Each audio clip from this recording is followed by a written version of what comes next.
American history teacher, Professor Hicks, and welcome to another broadcast. And as today is a day to celebrate for all of us that have been suffering since the King has arrived. Yes, you can think that you're not, but this takes some emotional and psychological effect on you if you're part of this nation. Just like basketball players who play the game, or football players. Many times they show a very powerful exterior, but what goes on underneath goes on underneath.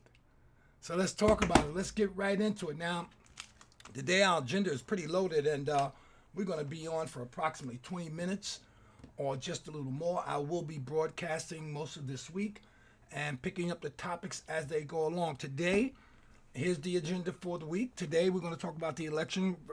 And I said earlier today, I'm not going to spend all day today on that, but we're going to talk about it, all right? We're going to talk about the election.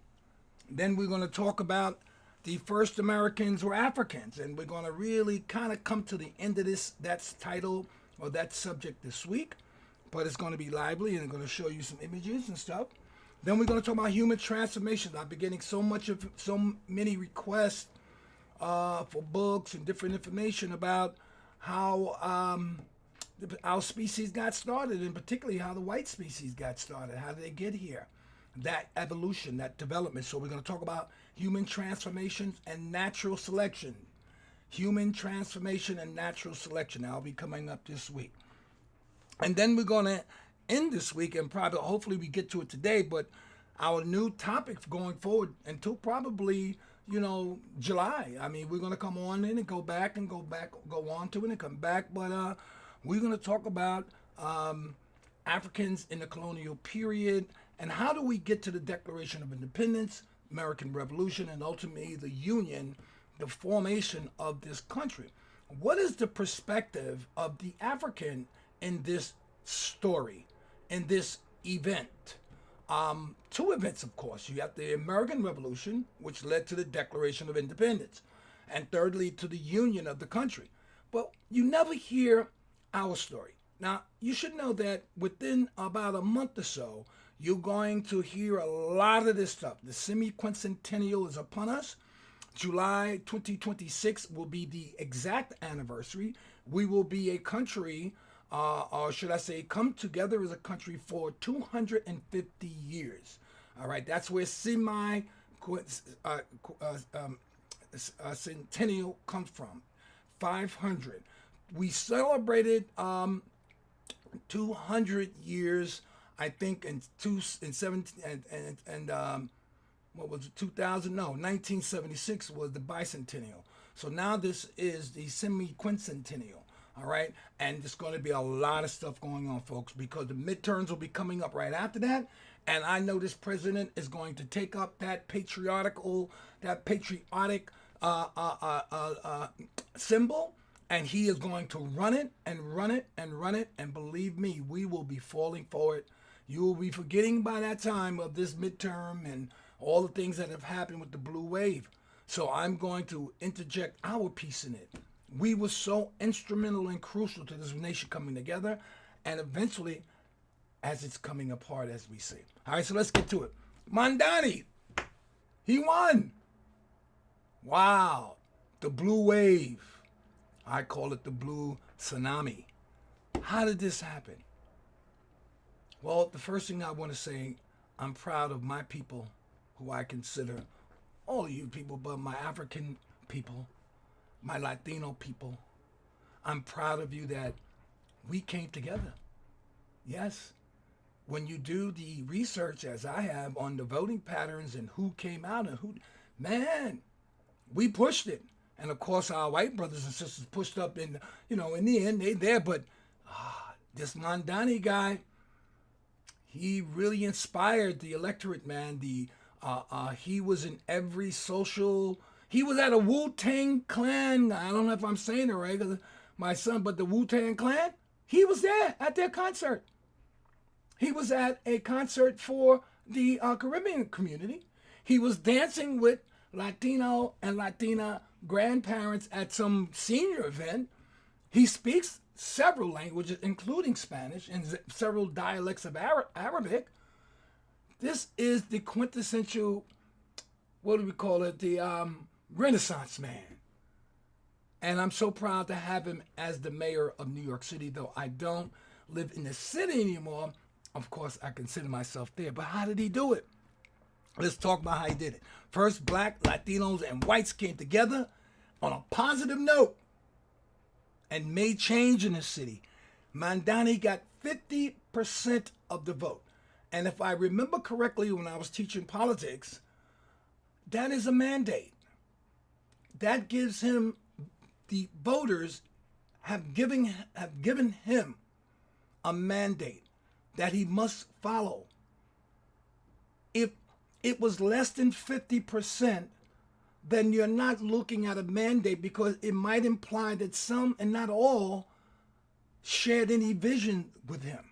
But when you're talking about 50% of more than 1 million, 2 million people who voted, that's significant. Cuomo, 40%. And that's what he deserves.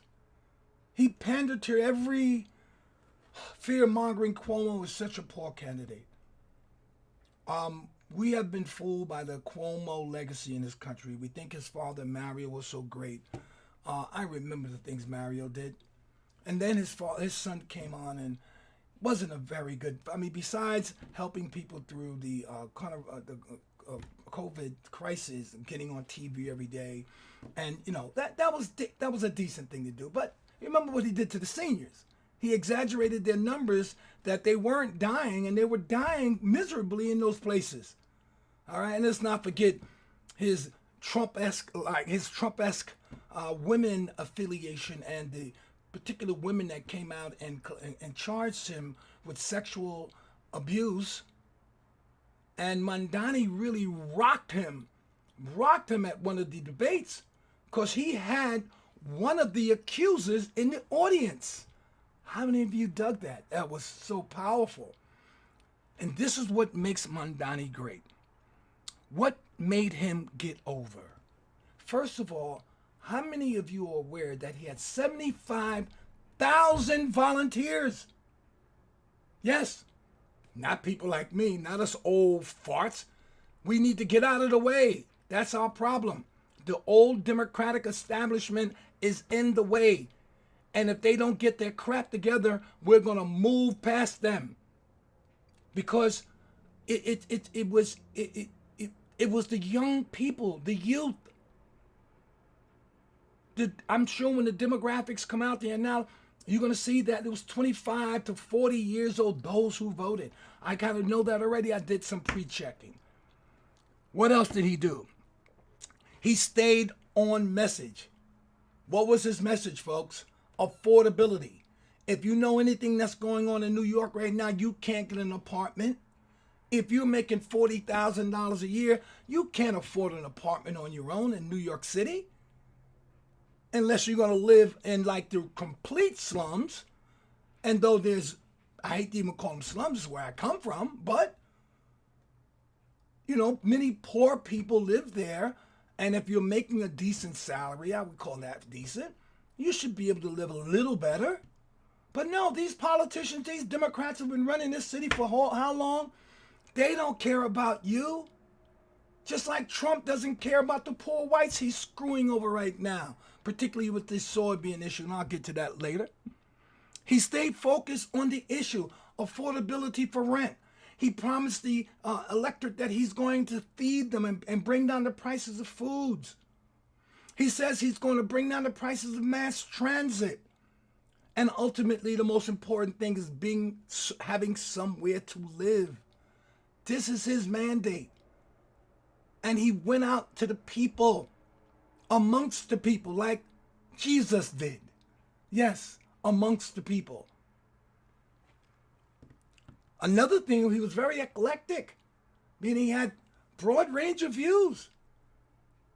He's multilingual. Isn't that wonderful? Someone who could talk to everyone's community in their own language. You know how powerful that is? That's why he smacked Cuomo's ass out of here. And what did Cuomo do? typical Democratic establishment crap. Fear. Fear. That's what he did. He was supporting. And by the way, some of you don't know, guess who supported one of his biggest supporters? Michael Bloomberg. Yes, the one who destroyed the educational system in New York. I was a teacher then. He destroyed us. Destroyed us. Broke down the schools. Had one school with 19 other schools. Sent teachers in any direction. Made no home. You had no home. I had no home for 8 years. Every year, I had to reapply for my job, as well as hundreds and thousands of other teachers because of Bloomberg. Brought in a curriculum that is still to this day the worst curriculum, the Danielson model. The worst. Ask any teacher about it. Bloomberg, he destroyed our kids, and he did it by design. Because what's left of the Board of the Education, I call it the Board of Miseducation, in this city is horrible. Charter schools in disarray. Public schools in disarray. Student attendance is down everywhere. And when student attendance down, this is how they close the schools. But I say close them. Let's educate our own school. Let's educate our own kids. Homeschooling, I'm for. Champion.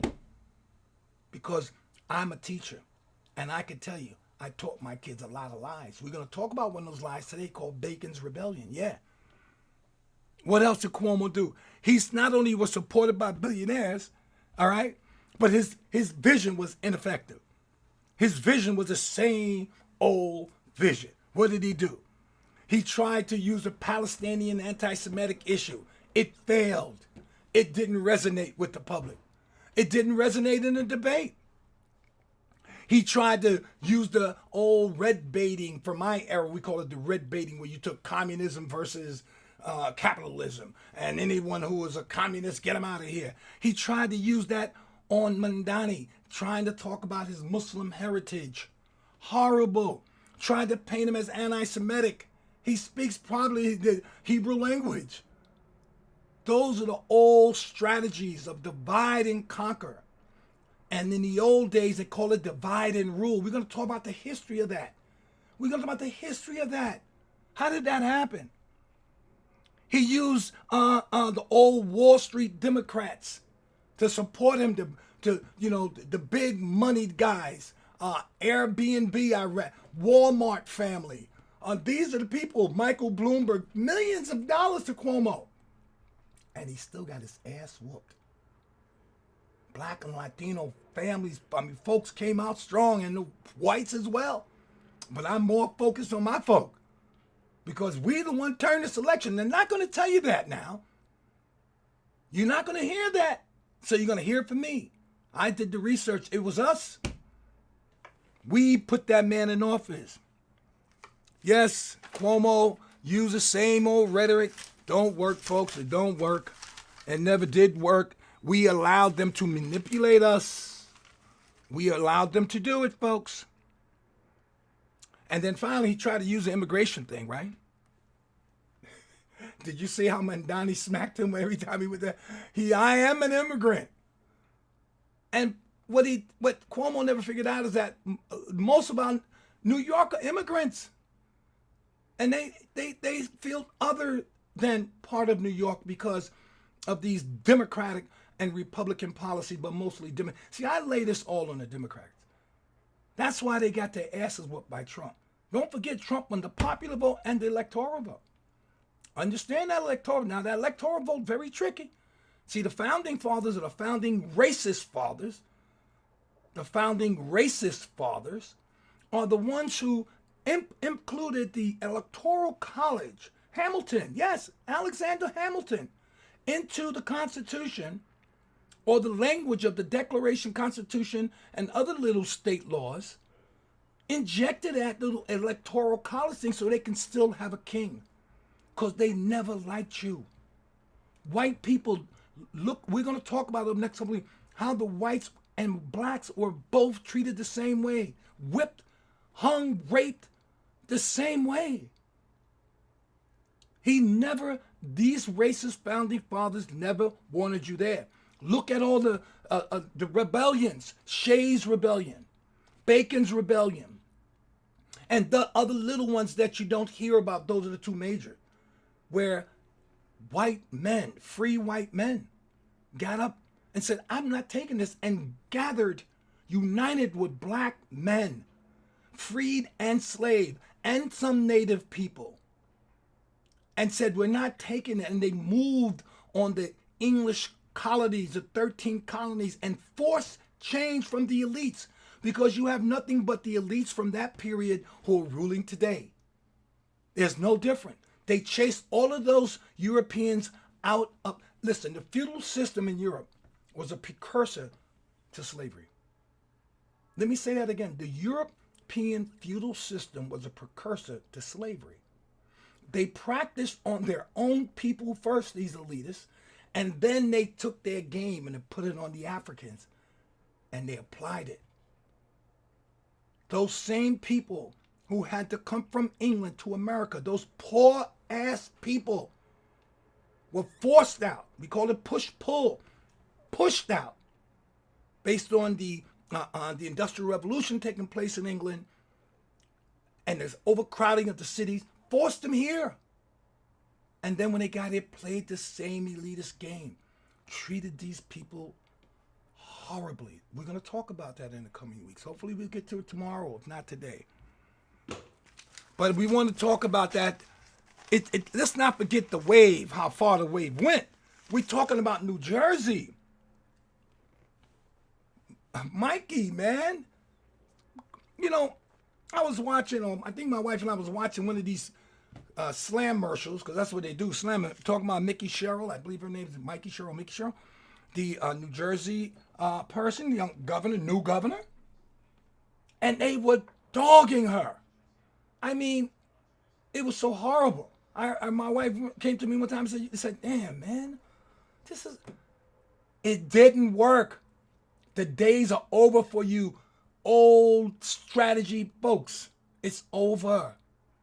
It didn't work. She kicked Shitterelli, that's his name, Shitterelli kicked his ass. I believe the lieutenant governor there won too. Yeah. How about Virginia Sandberger? Kicked butt too. They had a black woman, Republican, who Trump didn't even stump for her. Yes. While she was on the trail, she had a big van that she was running around in. At her meeting, no one showed up. She had to leave her bus because at one of her stops, no one showed up. She another poor candidate, another part of the old black establishment that need to go find somewhere and jump in a hole and don't come out. Just like Doherty, Reverend Doherty here in New York, and all these guys who backed Adams, one of the worst mayoral candidates we ever had. Who did he look out for? The police. Created more house and had the gall, the summit gall, to say today, well, I'm passing on the mayoral to this great city to him. Hope he doesn't, excuse my expression, he said it, not me. I hope he doesn't fuck it up. That's what he said. Silver was even worse. He's threatening that he's going to get a militia together. Who? The Guardian Angels? Man, when I was a young man, I don't like to brag, but when I was a tough old street kid, we used to kick them Guardian Angels' ass just because we saw him. Guardian Angel. How much money has he made? Probably never worked a day in his life. And Adams, how much did he get? 1%? 1% of the vote. Silver, 7%. 7%. And I want to shout out to Brooklyn. Brooklyn, man, you kicked ass. 68% of those people voted. Bronx was second. Yes, Boogie Down, my neighborhood. Yes, came through strong. All right. So, yes, and we flipped some states in Iowa, man. We had 3 Senate seats split in Iowa, not Senate. There were, I believe there were judges. 3 key judges flipped the seat, or is it 1 state Senate seat? I could be wrong. I'm so excited today. I was jotting down, no, California, Proposition 50. Understand what's going on here, folks. Ted Abbott of Texas Trump demanded he realign the districts to find 5 more seats. So Newsom, the governor of of California? Say, yeah, I got you. Because, California is the most populous state. Okay? Yeah, I believe they got more House representatives. Every state gets 2 senators. And everything else is House of Reps. He's got more House of Reps than anybody. Well, his people, he put it to the voters. Do you want to change or redesign our congressional seats so that we can keep up with these cheating ass Republicans? What did the voters say? Yes. And another big bill that passed. Probably now the Republicans are on the run now because those seats that Trump told Abbott to create, they're going to be neutered out. They're going to be neutered out because Governor Newsom is going to have 6 seats. So now they're running for that.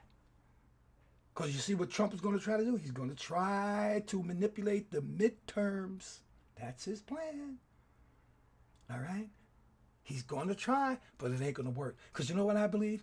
I believe people in those new districts that's going to be redrawn, who might be his, are going to vote anyway for Democrats.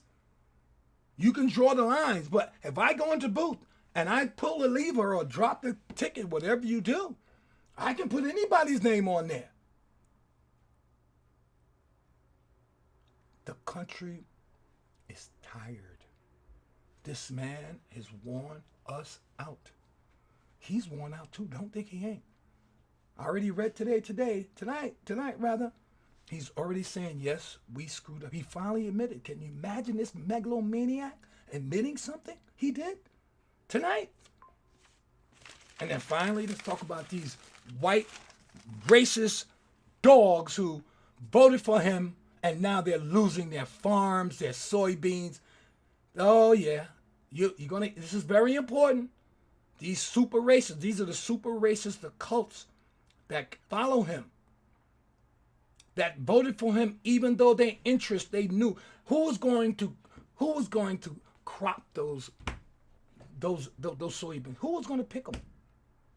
Who do you think?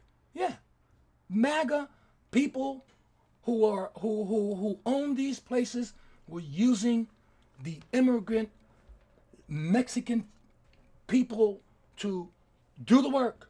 They're not there no more. There's no one to do the work. They got to do it. Something that white folks don't like. They don't like the work.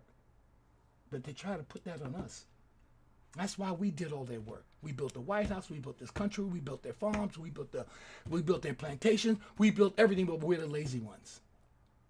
Now they got to go out and do it themselves because ICE done took up all the agents, took up all the workers. They're done. Now they go to China, Trump, and signs a soy bill agreement with Xing. And what does Xing do? Played him like a fool. Oh yeah, we'll give you an initial, we'll purchase an initial few millions, whatever. But not like they did last year. They bought millions of bushels of soybean. But now those farmers are crying because they got nowhere to sell it. And they got a new harvest coming up soon. Xing is going to play him. I heard a story today. A brother said, yeah, they're going to play him. Yeah, they signed a little agreement to make his base feel good and came back. And Xing knows he's going to come back and go, oh, yeah, look what I did. But guess what? Next year, there is no promise that Xing has to do that. Because guess what he did? He just signed a deal with Brazil for 20 years deal to buy soybeans from Brazil. You know what's going to happen to those racist farmers? Those racist people who voted for this man, even though they knew he was going to dog them. He did it before in the first election. No, they just didn't want to see a black woman there. Oh no, I'd rather die. I'd rather my kids die than a black woman in office. How stupid. They're paying for it. All right, so I think, by the way, on my notes here, I see we got 3 new Democratic judges in Pennsylvania. That's one of the states we're going to need. Yeah, 3 Democratic judges. That's important because these are the guys who are going to be making determinations for the next 2 years. Because Trump, every time he does something, the Democrats are taking him to court. And any of those states where he takes them to court, it's important that we have Democrats in there. Yes. This is turning into a blue wave to a blue tsunami. And it's a wonderful thing, folks. All right. So I'm going to stop right there. I had enough fun. I'm actually weary. I wanted to tell you something about the SNAP benefits, too. Because a lot of people don't know. I just show you my research. Here's my research. This is from the Pew Research Center. They've been around for a long, long time. And I just want you to notice, and I'm going to move on. But 62.7% of all SNAP benefits, and let's just say 70% of all SNAP benefits are used by, guess who?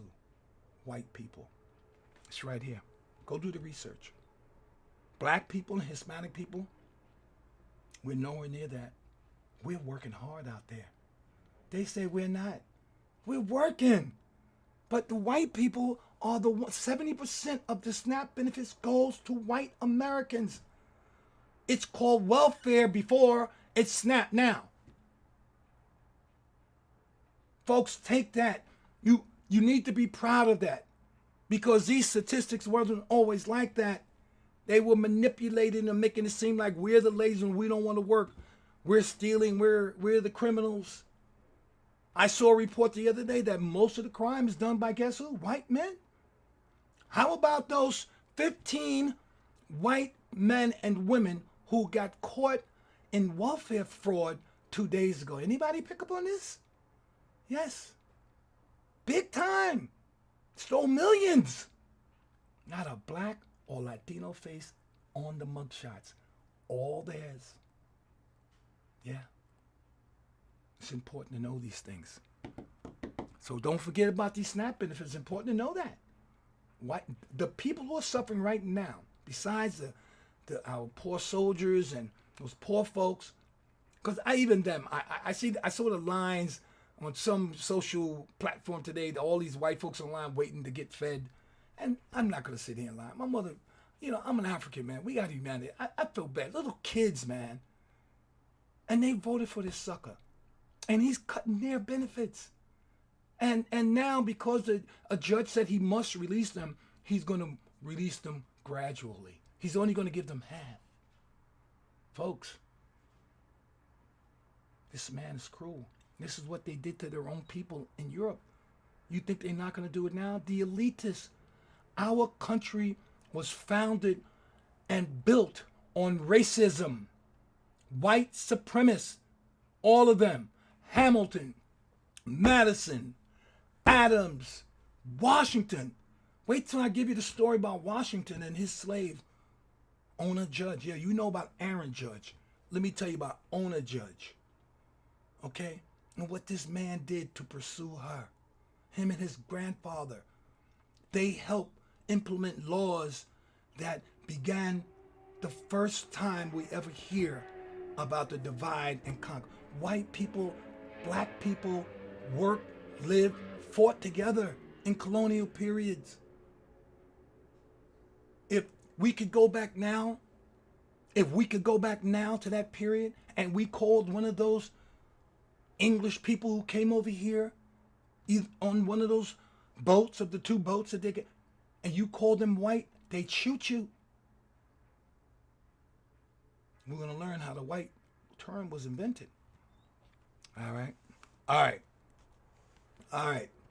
Okay, let's move on. I got to try to keep my agenda because we only have about another 10 minutes.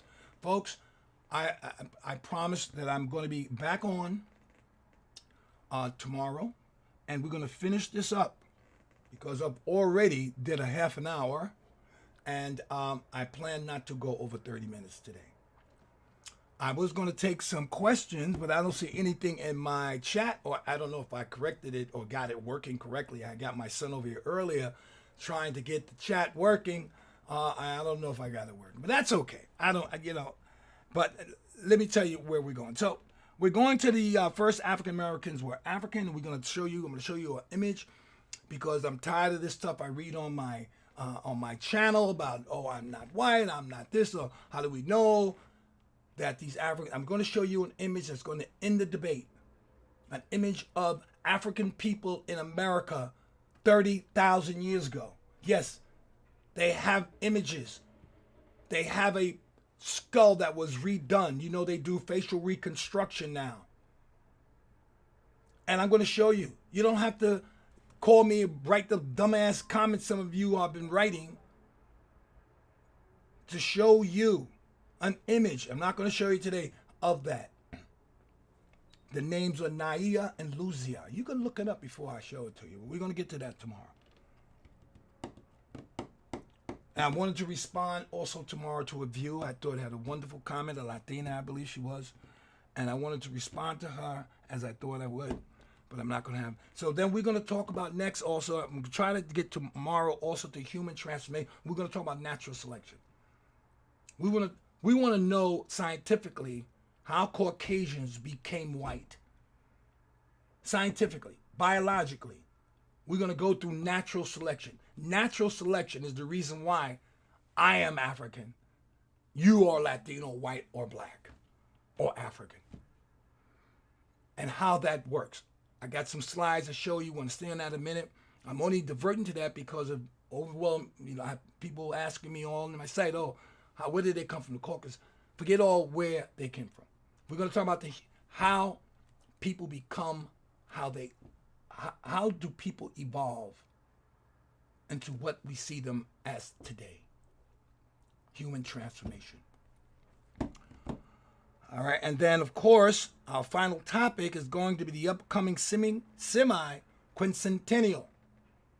All right, and I told you July 2026, July 4th, will be the major celebration, but leading up to that, like they did with the bicentennial, there's going to be so many events. I've already saw how many they're planning, and I know the president.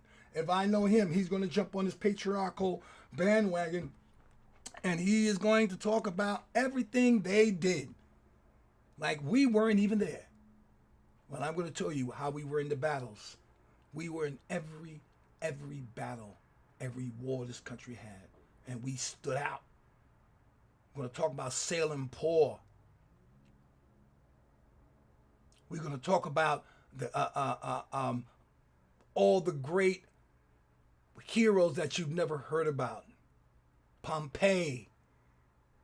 We're going to talk about these great men who fought for the American Revolution. And then we're going to talk about those who fought with the British. Because, the British, Lord Dunmore, he made a proclamation after Washington said he didn't want no black people in his troops. I don't want no black people. Lord Dunmore said, yeah, I'll take all of you black folks. I'll give you freedom. I'll give you freedom if you come and join me. Thousands ran to his side. Yes. We fixed old Washington. And what did he do right after that? Went back against his own order. Changed it back. Said, okay, we'll take the brothers. Because the brothers was whipping that ass. That's why. All right, we're going to talk about George Washington. We're going to talk about his story with, as I mentioned before, Only Judge. And talk about his racist past, man. Washington has some racist past. Yeah, his great-grandfather started with him. He finished it off. He didn't like you either. Jefferson didn't like you. Remember, in today's world, Jefferson would have been a child rapist or pedophile like the rest of them. Yeah. You guys heard of Sally Hemings already, I know. But she wasn't the only one. Yeah. All right, so I'm going to leave it right here, folks. Thank you so much. I'm going to say ashe. I went over my limit anyway, but that's okay because I love you guys, and I'm going to give you more. And I will see you tomorrow. I'm sure I'll be broadcasting tomorrow. I can't say exactly what time, but, most of you guys are going to be tuning in later, so I don't get too many live lookers, so that's fine. Not a problem. All right? And